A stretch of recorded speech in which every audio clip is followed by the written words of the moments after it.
Hey there, before we get started with this episode, I want you to notice how crisp and clean my guest Andrew Kroll sounds. Andrew has been a guest on the Modern Financial Advisor podcast a few times before, and one thing I noticed, and maybe you'll notice too if you go back and listen to his prior appearances, is he used to sound a bit tinny and echoey. So for this episode, I sent Andrew a high-quality, fully assembled microphone setup from PodBox.com. All he had to do was open the box, take it out, and plug it into his computer, and he was ready for our podcast recording session. And as you're about to hear, he sounds fantastic. Whether you're a podcast host wanting your guests to sound their best, or you're going to be a guest on someone else's show, you really should swing by podbox.com and give one of our mic setups a try. Your audience will love the way you sound. Okay, now on to the show.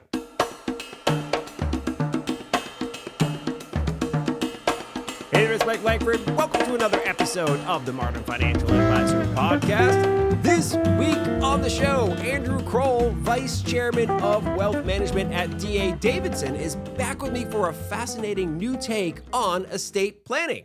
Instead of thinking about estate planning through the lens of who gets what if we thought about the concept through the perspective of helping clients establish pre-made decisions for their heirs? As you'll hear in my chat with Andrew on this new perspective, it opens up the doors to a host of new opportunities for your clients and alleviates a lot of stress for their loved ones. As always, Andrew really brings some great stuff to the table. I think you're going to love this conversation. Now, before we get rolling, please make sure you subscribe to the podcast on Apple Podcasts, Spotify, Google Play, Amazon, the YouTubes, or wherever you like to get your podcast jam on. And if you have a question or a suggestion for a topic or a guest for the show, hit me up. I'm basically at Mike Langford everywhere on the internet. And you could also just shoot me an email, podcast@finservmarketing.com. Okay, let's get to the conversation with Andrew Kroll. Well, Andrew Kroll, welcome back to the Modern Financial Advisor podcast. So wonderful to see you today. And, for those in the audience, Andrew is our first pancake using a different recording solution today. So thank you very much for your patience, Andrew. It's great to see you. Thank you for having me, Mike. Good to be back. I know, it's good to be. It's so hilarious how often you run into technical issues and you get really frustrated. But as a friend of mine once said, he's like, hey, do you realize how much of a miracle it is that some of the technologies we have today and that they actually work, that you could talk to another human being who's on the West Coast while you're here in Austin, Texas, on a screen live? This is amazing. This is like sci-fi stuff when we were kids. It is amazing. It is science fiction, and the pandemic just accentuated it. We were able to convene family meetings, whether people were in the same country, the same state, the same city, and we could see each other and talk to each other. And I think that's one of the things that got us through the pandemic. And as advisors, we didn't have to lose touch with people. It was awesome. Yeah, no, it's true. It's breathtakingly awesome that you could chat face to face with a human being, regardless of where they are. But it doesn't make it any less frustrating when you're like, hey, it's not working the way it's about. We're just getting patient. Anyway, I'm so grateful that you come on the show, and you've been like one of my favorite guests, and so you're always welcome to come back on the show. And when you and the team reached out, I was like, oh, what are we going to talk about this time? I'm always excited. Andrew's always got good stuff. So today we're going to be diving into some estate planning trends and things that advisors should be thinking about, and clients, frankly, should be thinking about as they move forward. And I think the area that we should kick things off is kind of something you referred to is a concept. The term you used was pre-making decisions for your heirs and loved ones. I think, I'm paraphrasing, maybe not exact quote, but I really love that. And I have never really thought about it that way before. So I thought maybe we could kick it off there, because to me, that's just that is what we want to do. We want to make it easier on our loved ones and heirs. When we think about estate planning, that's what we're doing for people, right? Absolutely. Absolutely. What really hit home for me, Mike, the first time was when, at the time, my mother was in intensive care at Keck USC Hospital, and the nurses at the nursing station were asking if I had a copy of her advance directive. And I'm scared to death. ICU to see my mother, wondering if she's going to be alive. And Right. they're asking me for a document. And I knew they needed it, but I thought, wow, I should have gotten ahead of this one. And it just made me think, boy, there's lots of families that probably aren't prepared for lots of eventualities. And so having those conversations early while people are thinking clearly and they're not in an emotional state of duress. Here's what I want to happen. Here's the way I've mapped things out. Here's the way we've titled accounts. Here's the way we've designated beneficiaries. All that seems so common sense. Yeah. And yet, none of us wants to think about end times or eventualities like that. So we postpone them. And I just think having family meetings and having those conversations soon and often helps prevent a lot of emotional duress down the road. I like that you said, the preventing emotional duress, because very frequently, I think we think about estate planning. We think about, what do we want to leave our loved ones? What legacy do we want to leave them? What tangible goods or, economic benefits do we want to leave them, or what have you? But less frequently, I think, is the conversation centered around, like, what pain do I want to avoid for them? What kind of, because very often, and I think most people can attest to this, when somebody goes and there's a mess to clean up, and it, literally and figuratively sometimes, right? Of like, oh, look at how much stuff mom and dad have. That house has to get emptied, or these financials are just a disaster. I got to sift through all this paperwork. Well, where's mom's will? Where's this thing? What is that? Whatever.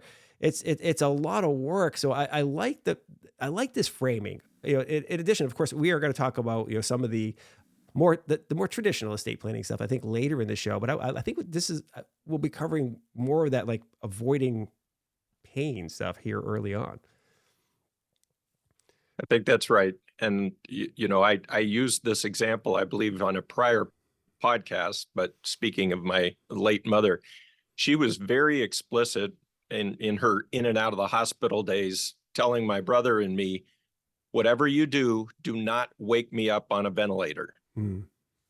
Okay, it seemed like an improbable outcome, but fast forward to COVID, she did contract it. She was sadly the target demographic of that.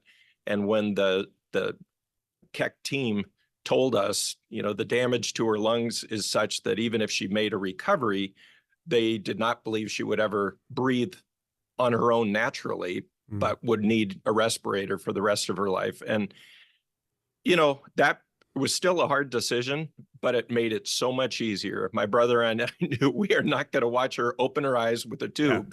Yeah. And I know it's a dramatic example, but boy, it made an end of life decision a lot easier on my brother and me and our families, because there was no uncertain terms that this is not what she would have wanted. So we were not going to proceed. And that's a dramatic example, but there's other things, what to do with dad's baseball card collection. Yeah. What to do with the wedding china that's accumulated over the years. Who should get that? Do other future generations even care about those collections? Preferences change, and that porcelain doll collection that great grandma had that then got passed down to grandma, that then got passed down to mom. It could be that we need to look for do a Google search and find out if there's a community online that is passionate about these porcelain dolls, because the collection has been remained intact for all these years. So you certainly don't want to just throw it out or go to Goodwill and say, can you use these dolls? No, they're going to be meaningful to some future collector. But if there was a family member or a beneficiary, that conversation could have been had much, much earlier, so that the family just knew what to do with those pieces of the mess, as you say. Well, I'm glad you brought that up, because the collections and nostalgic stuff is so important, right? And the fact that you mentioned, like, you should have those conversations earlier, that really hits home to me, just because of a couple of personal items I don't mind sharing. So my in-laws, not too long ago had to be moved into an assisted living facility. It was getting too much for them to be on their own. Well, as people who were married for over 50 years, right? Actually, probably closer to 60 years at the time, they accumulate a lot of stuff, as humans do, right? Some of it is very nostalgic to the kids. Now they have 5 children, they have 3 grandchildren, they have, spouses of children. So there's lots of people who have just shared memories with them over the years.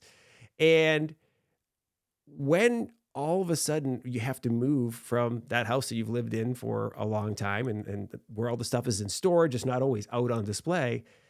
Well, sometimes these things happen quickly, not just a death. It's like, okay, mom and dad are moving to this new place and we've got to dramatically downsize because they are not going to be in 4,000 square foot of home anymore. They're going to a much smaller place. So what do we do with all this stuff? Oh, we can throw some of it out. We can donate some of it, sell some of it.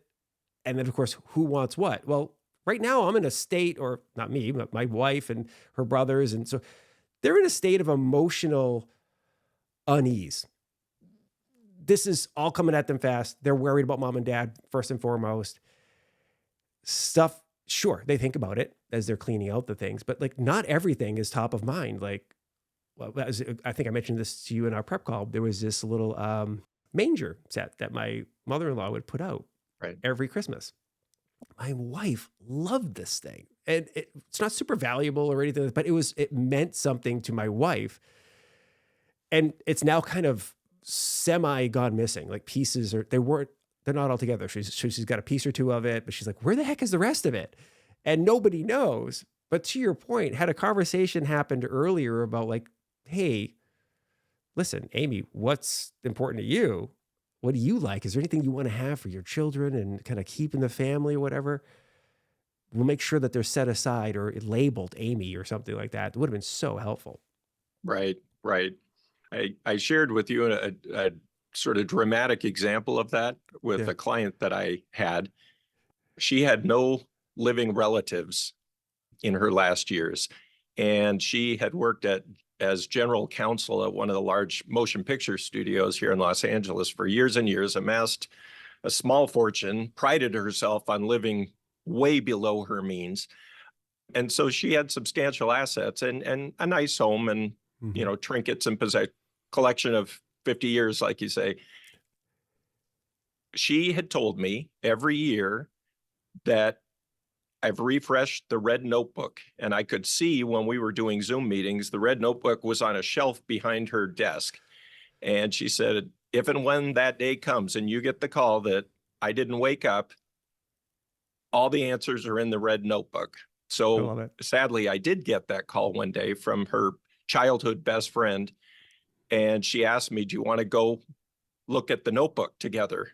And so she obviously knew about the notebook as well. We went, and this interesting, eccentric woman had planned out what she called a scavenger wake.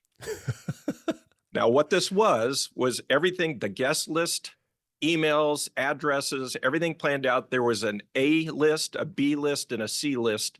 And the difference was in the arrival time at the scavenger wake for A, B, and C. A's got to come first, B's an hour and a half later, and C's 2 hours later. And she had a letter to be read on the hour, every hour, to the guests.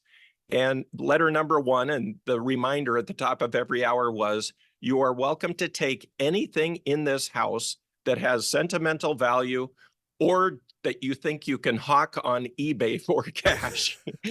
And she said, but the rule was you only got one car full. So it was only that day. You couldn't go rent a U-Haul and empty out the thing.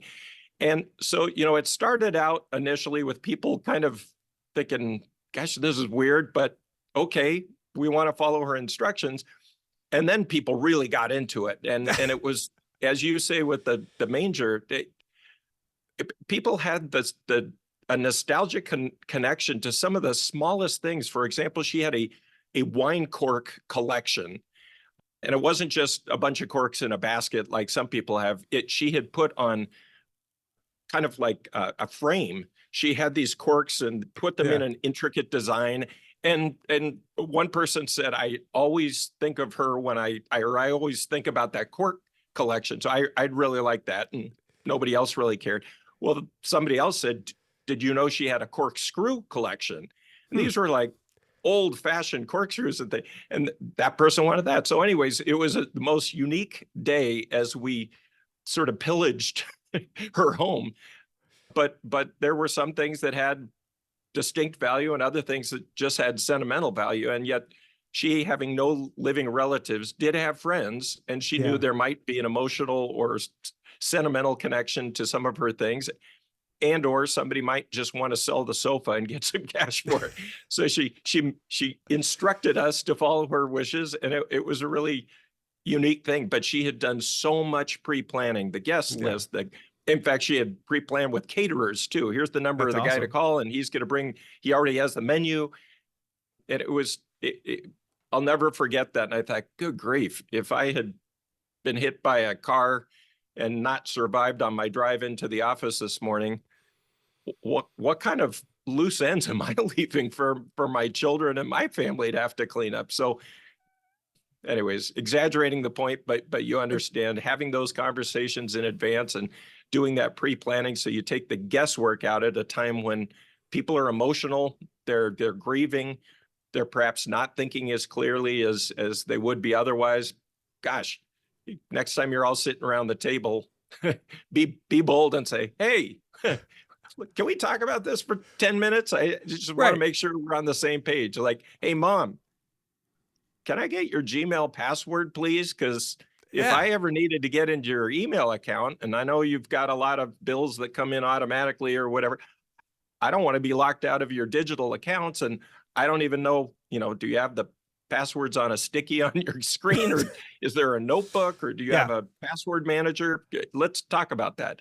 Yeah. So much of what we're doing now, we're putting up to the cloud, and it's in digital form. And then somebody's looking for that account statement or that piece of paper, and it doesn't exist because they turned off for, safety reasons, but it's all electronically available, but you have to have access to the passwords. What about those passwords? Do you even know where they are? And I tell you what, I'm glad you brought that up. We had that teed up for later in the show, but let's dive into it now. Like, so much of our lives is online. And I actually think about this with myself and my wife. Now, she has all my passwords. She knows, like, I have only a couple of passwords I use. It's going to be one of these. And we have like a password structure that we use in the family so like, if you know the password to this, you could probably get the password to this. There's some naming conventions that we use for things. But you're right. Like, if you don't use the Gmail account, like if the Gmail account is what you have, all your bills come in. It's what you use to log into Facebook. It's what you use to log into, just go on down the list of all the things you use. Your bank is that where the bank statements come to?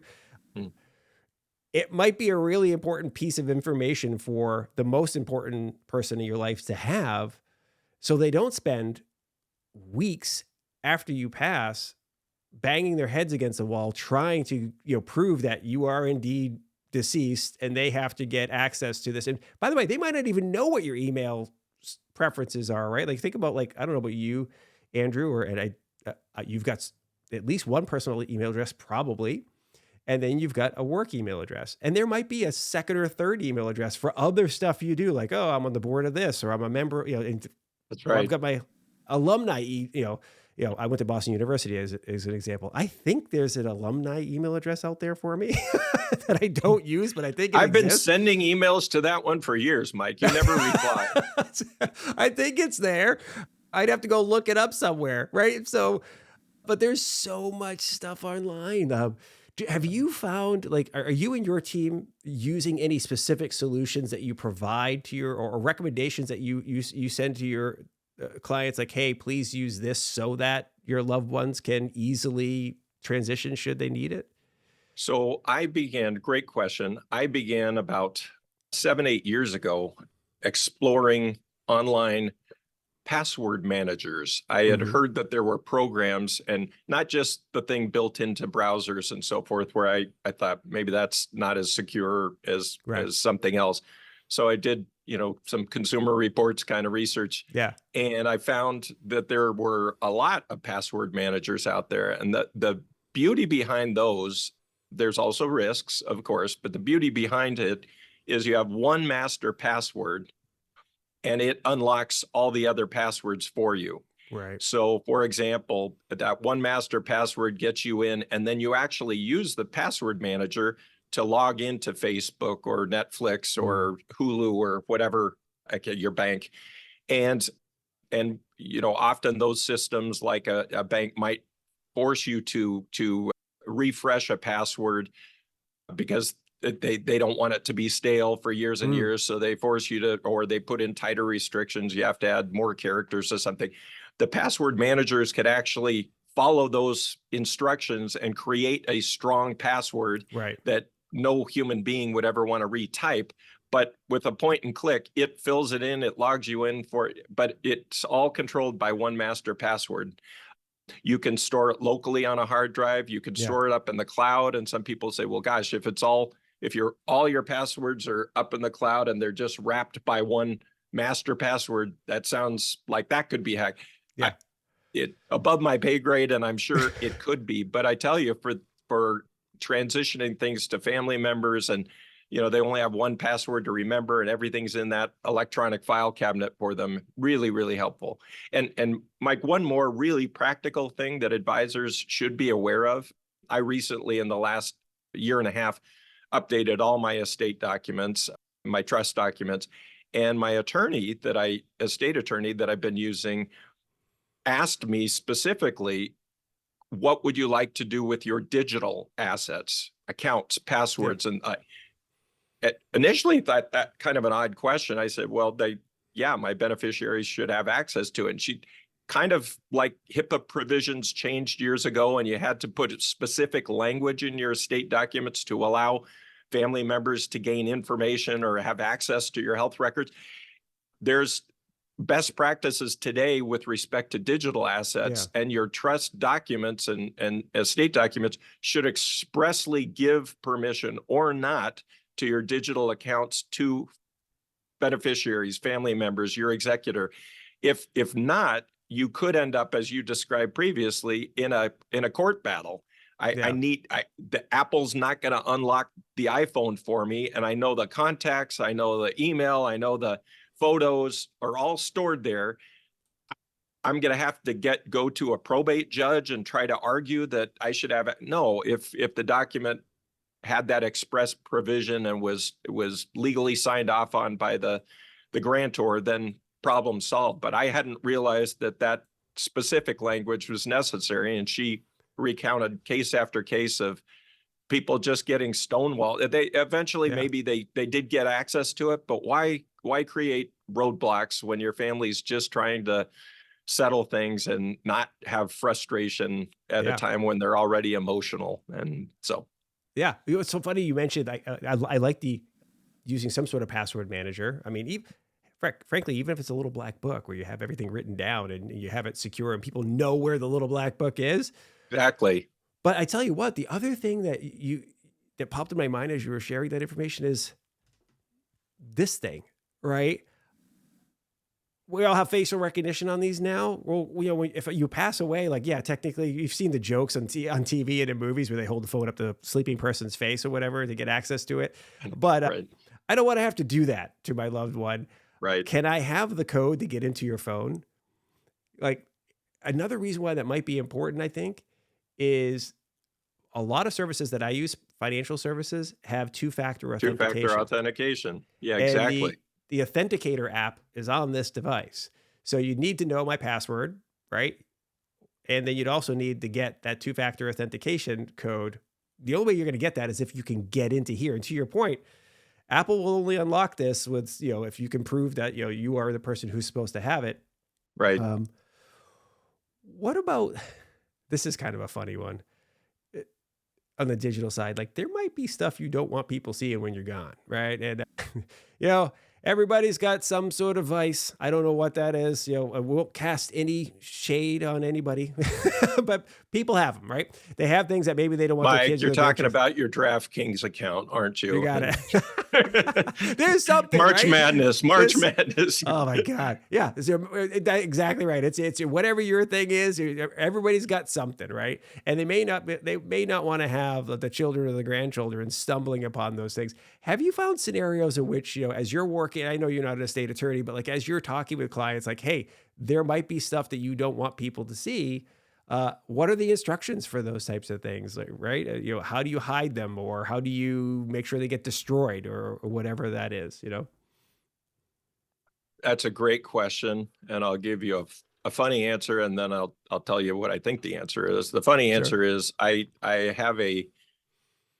have kept a journal, not daily, but for decades. And it's helps me process how I'm going through life. And I know when I need to journal, and I throw up some words on a page, and all of a sudden I can look at it, and then it helps me process and resolve. Yeah. A lot of what I spill on the page is not something that would be decipherable or helpful to other people to read. One, it may not make any sense, or two, it may be me venting about someone or some situation or something that somebody could take very, very personally down the road, whereas that's not my intention. I'm just trying to get it out so that I can move forward, kind of thing. So there's all sorts of stuff in anybody's journal. I have a friend, she's a widow, and she too has been keeping a journal, she told me. And she said, I'll make you a deal. Whichever one of us dies first, go collect the other's journals and destroy them. And I said, seriously? And she said, yeah, because otherwise the kids or the people who come in to clean up the house, they're just going to find them, and they'll start reading, thinking there might be answers to life's questions in there. And she said, I don't want them reading mine, and I'm sure you don't want them reading yours. So she said, I'll make you a deal. I'll destroy yours, or you destroy mine. No questions asked. And so I thought that kind of funny, but it's got a serious point too, Mike. What's in your glove compartment in your car? What's in the center console that somebody could look at and go, that's odd. Yeah. Whose phone number is that? Or what's that address? Or what creates all sorts of questions, and our lives are complicated. Where we leave not just a digital footprint everywhere we go, but we leave a physical footprint in our homes, in our offices, in our garages. And so there probably are things that you think, that probably should be disposed of. So I think the only safe way is to get that stuff out.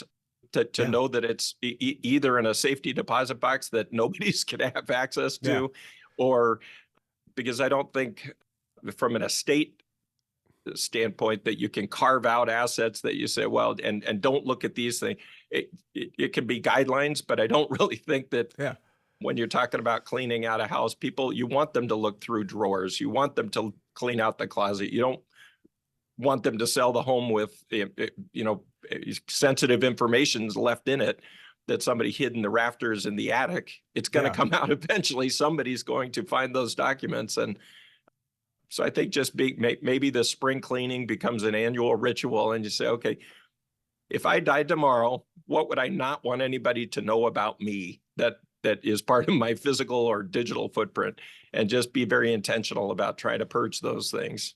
Yeah. I love the notion of having a partner, if you want to call it, not crime's not the right word, but a partner who says, I'm going to come in and dispose of the evidence, if you will. Right. Because, the journal is the absolute perfect thing, right? So we know a lot about historical figures from their journals and their letters that they wrote to people. Well, somebody who wanted to learn a lot about you after you passed away could read your journal, whether that's a physical or digital journal, or the emails that you wrote to your friends, or your Facebook messages, or whatever you were sending. And some of those might be, to your point, you venting about like, oh, my dad's driving me crazy or whatever. And it's like, it doesn't mean you don't love the person. It just means you're venting, right? Like I said, we all do Correct. it. It's part of the human condition.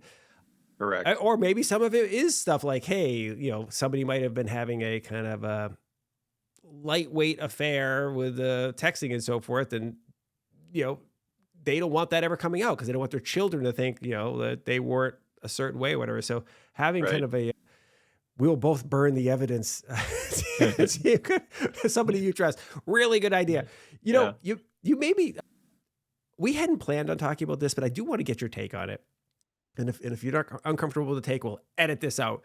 But I recently had somebody on the show who runs a company that focuses on child-free folks, right? So people who don't have children, have no intention on having children in their lives for whatever reason, they just are not going to have children.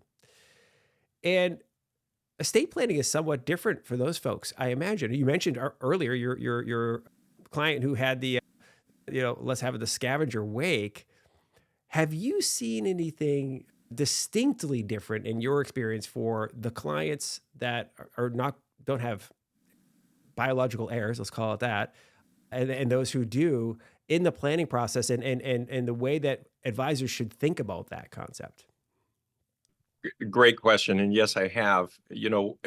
Those who are in a relationship, whether marriage or just long-standing partnership, the default is we have each other's backs. I know what you want. I'll take care of the matters. And if I go, you know what I want. And so somebody who lives alone or doesn't have any children, has maybe can't have children or whatever, I've seen them plan very intentionally around, gosh, who of my friends would I like an income stream to go to, or who of my friends would I like to inherit this from my possessions, or what charity is most meaningful to me? And I don't have to ask anybody's permission, but the residual of my estate, I want to go off to benefit these 3 causes or what have you.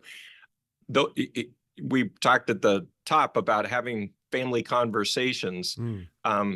Gosh, the person who doesn't have family to consult with, who are their advisors? Is it just the estate attorney that's saying, where do you want your stuff to go when you're gone? That may be a good resource, may spark some ideas. I've seen clients do this. Certainly that center of influence, an estate attorney, a CPA, they've seen lots of different things. Financial advisors see and hear lots of different things as well.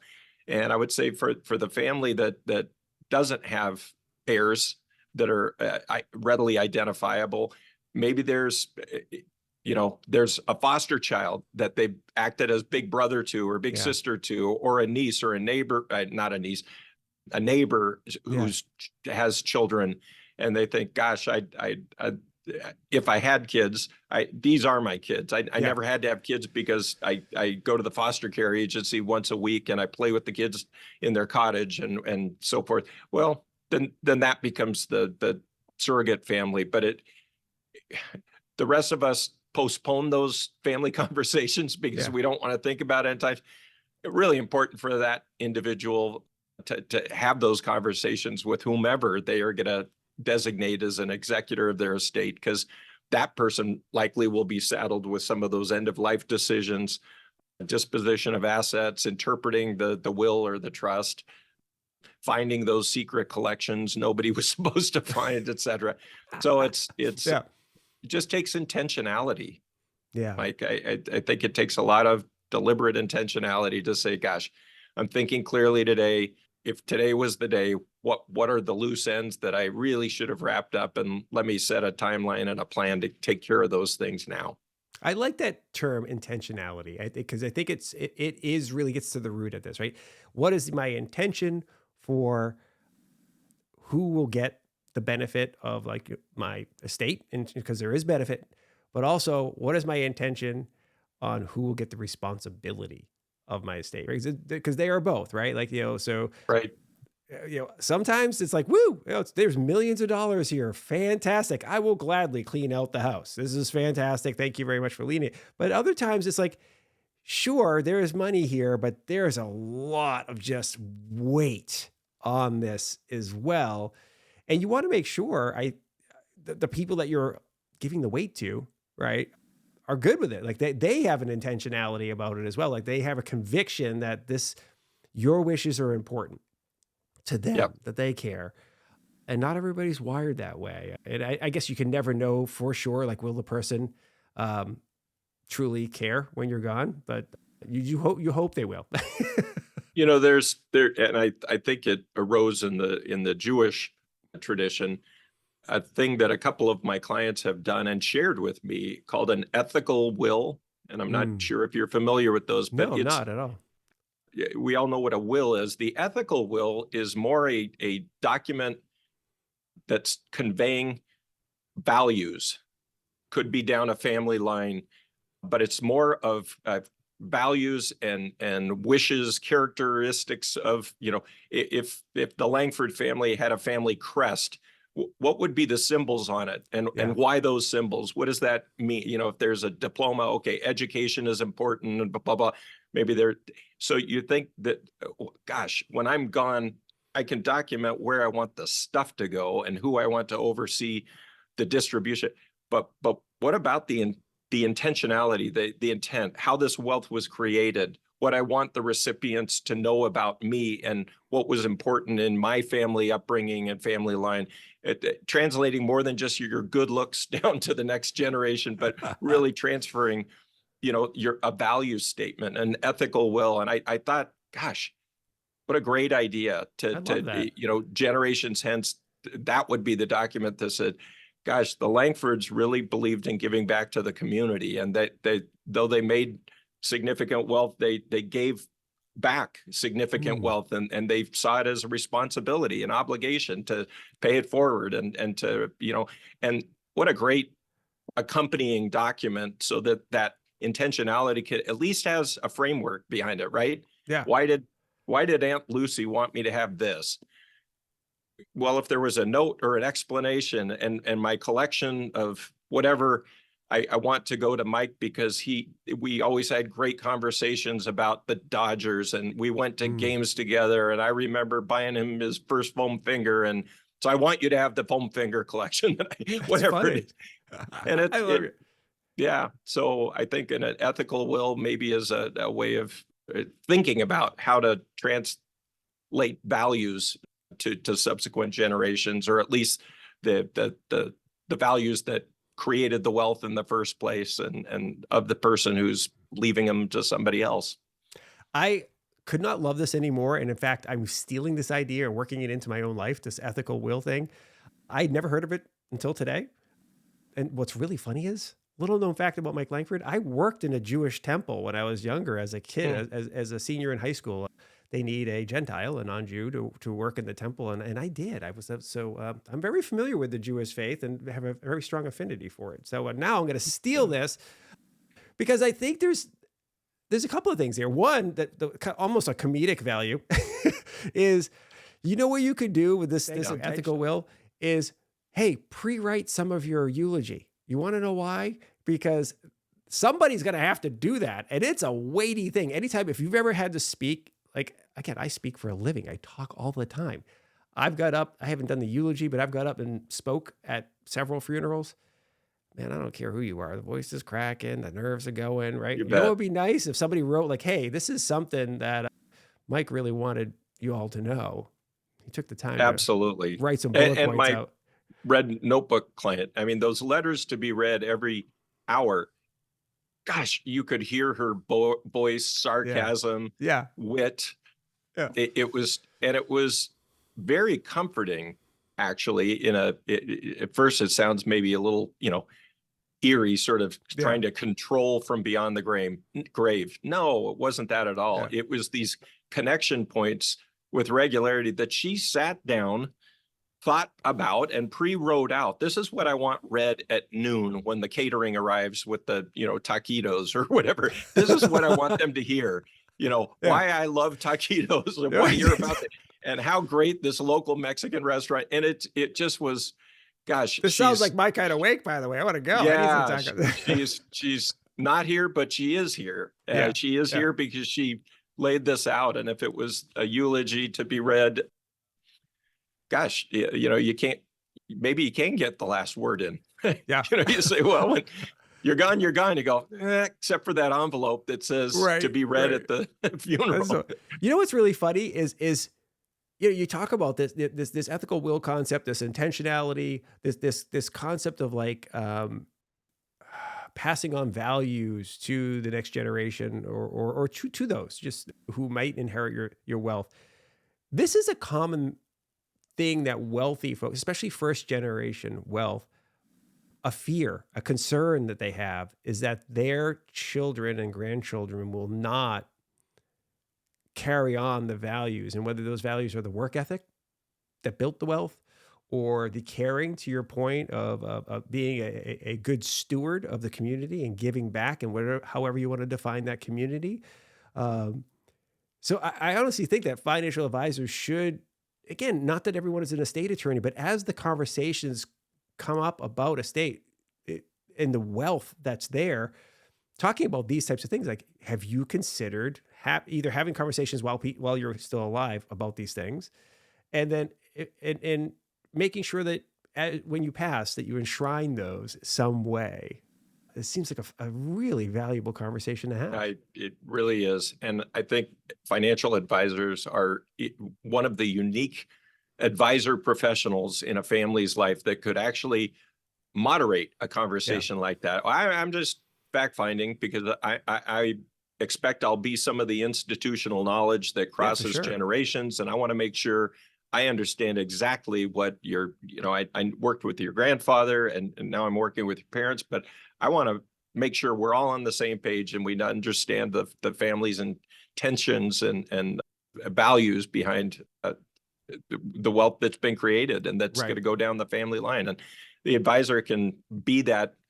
It might be uncomfortable or awkward for a parent to bring up. They may, well, if I start talking about that, they're going to be thinking about how much is going to be in their trust fund when I'm gone. And that's going to sap the motivation from them to be productive citizens on their own and establish their own career. The advisor can just ask the questions, convene a Zoom meeting of all the kids all over the country and their families and just say, hey, Mike, what is on your family crest? Okay, you don't have one.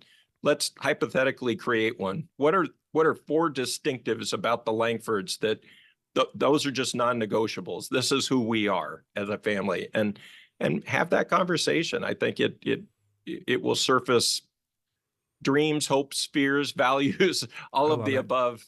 And gosh, better to have those conversations when you're all together and you can laugh a little, you could cry, but this is who we are.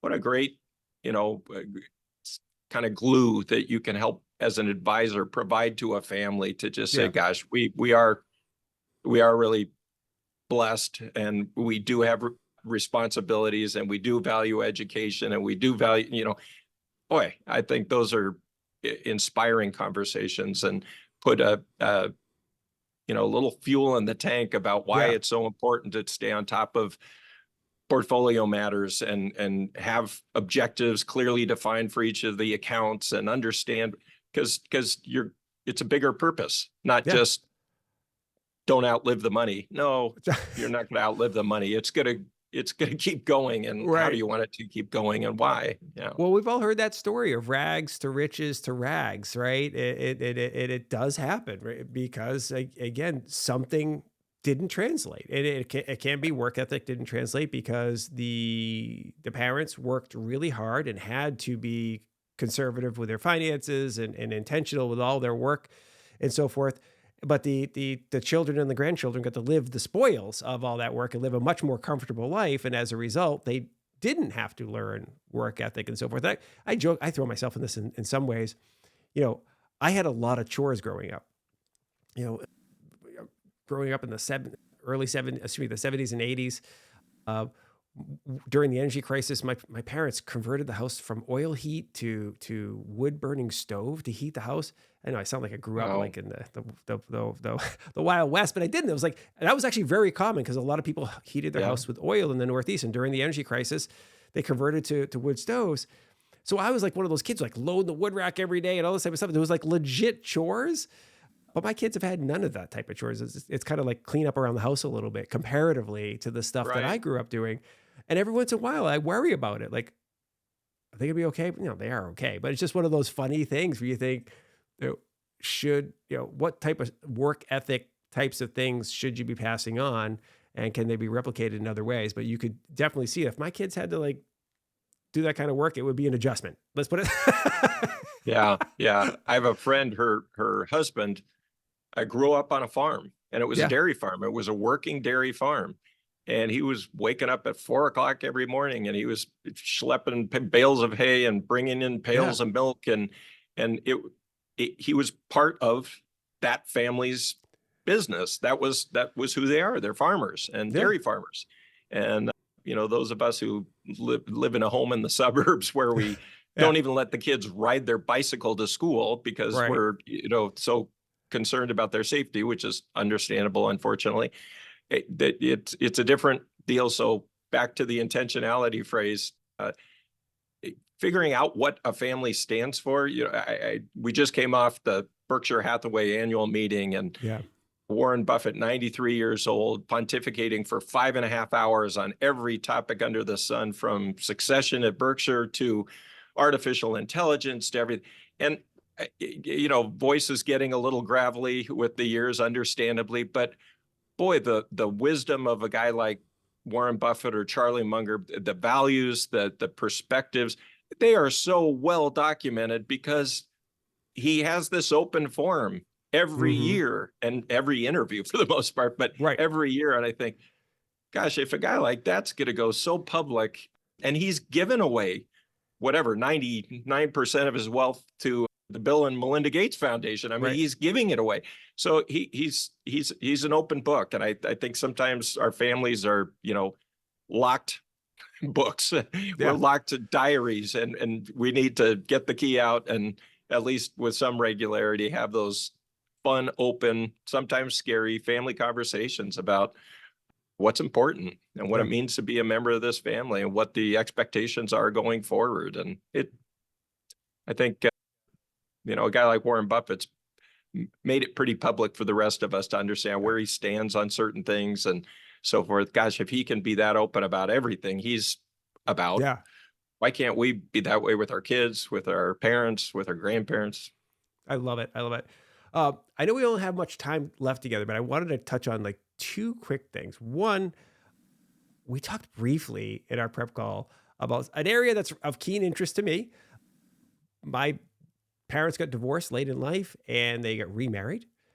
So one of the interesting things is remarriage. How does it affect estate planning, right? Later in life remarriage. It's one thing for somebody to get divorced and get remarried, say in their 30s or 40s, but like when it's in their 70s, I would imagine that it can kind of throw some of the estate planning stuff up in the air and cause you to have to make some massive adjustments. What are some things that people who got remarried later in life might want to think about? Great question. And it does happen more and more. Unfortunately, divorce is a reality, but people do find other relationships down the road. And whether it results in a marriage or not, making sure both parties understand, what am I bringing materially into this relationship, and what kind of separation is or should there be between those things? If somebody has children and their primary concern is I want the wealth that I accumulated during my working years and that I inherited to stay within my biological family line, that's what estate attorneys do, right? They can document that clearly. If somebody's a big difference, and I've got quite a few divorced couples as clients, and they have separate accounts, separate property accounts, and then they commingle. They've got a checking account or whatever that both parties contribute to, or that they've delineated. You cover the mortgage, I cover the household expenses, this kind of thing, and they've created some rules about how they both contribute to the wealth. And it's important to work with an estate attorney to understand how those rules do or do not result in commingling of assets or blurring of lines that, well, they weren't working at the time, but it kind of was mostly his income or her income that was assets that were used to fund the lifestyle. So if that relationship were to end, could somebody make an argument that really all of the income is coming from one side and it should continue that way because this was the agreement we had. I wasn't going to contribute. I was just going to be enjoying the fruits of their career and their labor all those years. So people put up some rules around it to make sure that they're protected and that their heirs are protected, if that's the intent, is to translate it down the family line. But it's really important because people are now working longer, right? Yeah. So there could be earned income during that marriage, even when somebody's in their 70s or 80s. They could be working as a financial advisor, and that income during the time of that relationship that's earned is going to be considered in California community property. So maybe there's no question about that, but what you brought into the marriage or the relationship and what the other party, it needs to be an open conversation. And Mike, going back to somebody who's getting married for the first time, having those conversations, it's like premarital counseling. What do you mean you didn't want to have kids? Okay, that should have come up before now. Nobody think about this? Like that happens a lot in marriages. Children are become a byproduct. How would you feel, Mike, if my father-in-law came to live with us because I don't want him to go in a home, or we don't have enough money? Boy, that maybe it would be a deal breaker, or maybe it wouldn't, but at least to not have a couple suddenly stumble into that conversation when that event happens and say, well, wait a minute, we never talked about this. Yeah. So I think it's just open communication, frequent and often, is a good antidote. I 100% agree. And I think if you're an advisor, if you find out that your client is getting remarried, like later in life, make sure you say, hey, let's make sure we get you back with the estate attorney and walk through some things. Like, so for instance, you're getting remarried in your 70s, you have adult children, you have grandchildren who may feel like when something happens, like they might be in their brain going, okay, I'm going to get mom and dad's house. Well, now it's just mom's house because, dad is no longer there. Well, what happens if they're married? Like the way common law works, is usually like the spouse gets everything, non-probate, just goes straight directly to the spouse. Well, is that still true if their spouse has only been around for like a year or something like that? So, you might want to get with your estate attorney and walk through all these iterations of like what ifs, even though nobody likes to talk about it. It just is what it is. And there are lots of resources in that regard. Lots of resources. Not that I'm a member, but I do qualify for AARP, and they've got resources. I keep getting for this mail from these people. demographic 15 over that encounter these issues, both with family care, but also remarriage, divorce, those kinds of things. Our own firm, we've got a thing called Trusted Advice Through Life's Key Moments, and obviously, birth, death, divorce, marriage, those are key moments. Birth of a child. And there's lots of resources, but people have to go looking for it, and they have to talk to that estate attorney who encounters this every day as part of their job. Yeah. Love it. 100% agree. All right. We got like a couple of minutes left.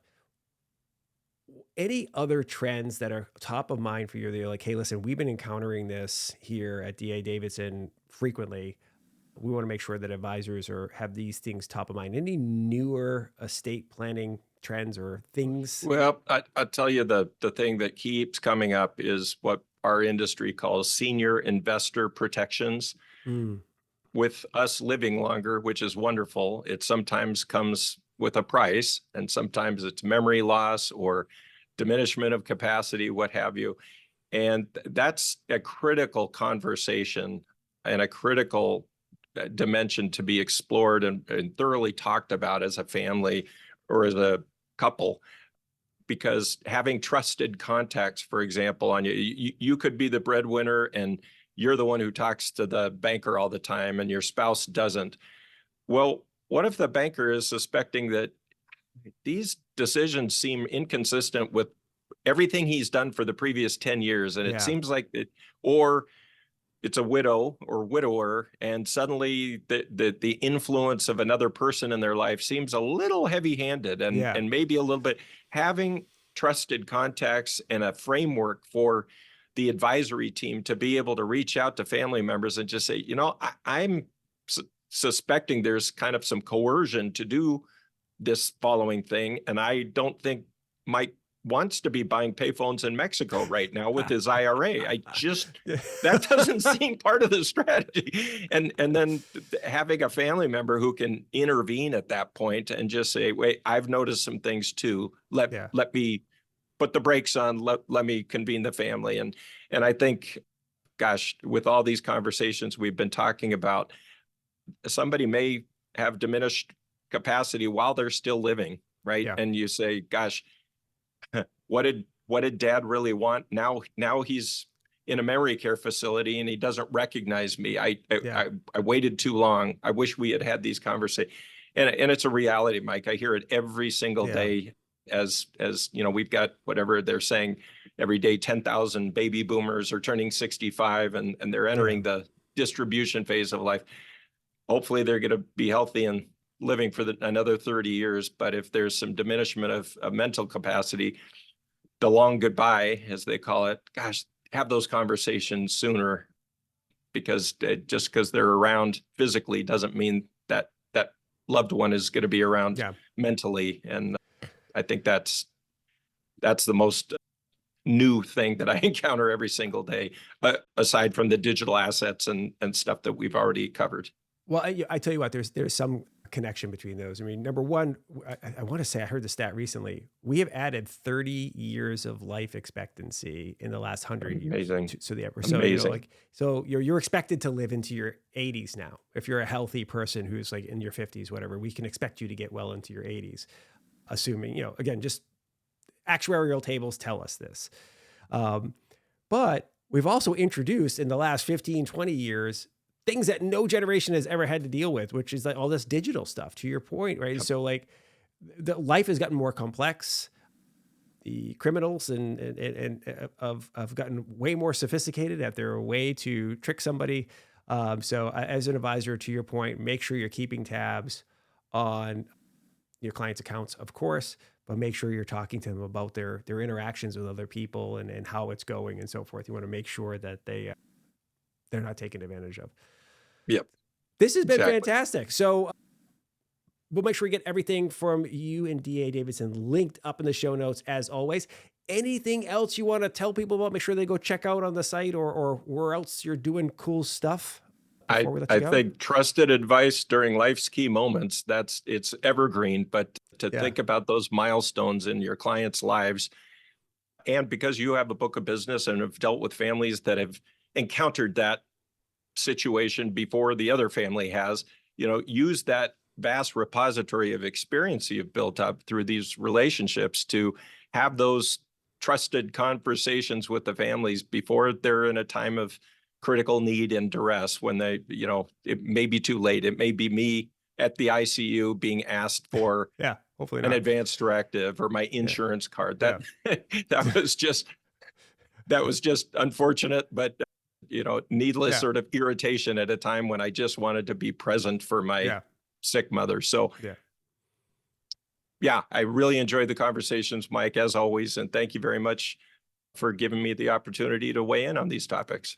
My pleasure. You're always welcome back. Great seeing you. Thank you. Likewise. Bye-bye. Thank you very much for listening to and/or watching this episode of the Modern Financial Advisor podcast. It's always fantastic to have you with us. Huge props to my man, Andrew Kroll, for coming back on the show. He's always so generous with his time and his insights. I really appreciate it. And I hope you got a lot out of the show as well. As I mentioned at the top of the show, please make sure you subscribe to the podcast on your favorite podcast platform and let us know what you think. Love to hear from you. podcast@finservmarketing.com. Okay, that's all I have for you today. Be nice to each other. We'll see you next time on the Financial Advisor Podcast. See you. Bye.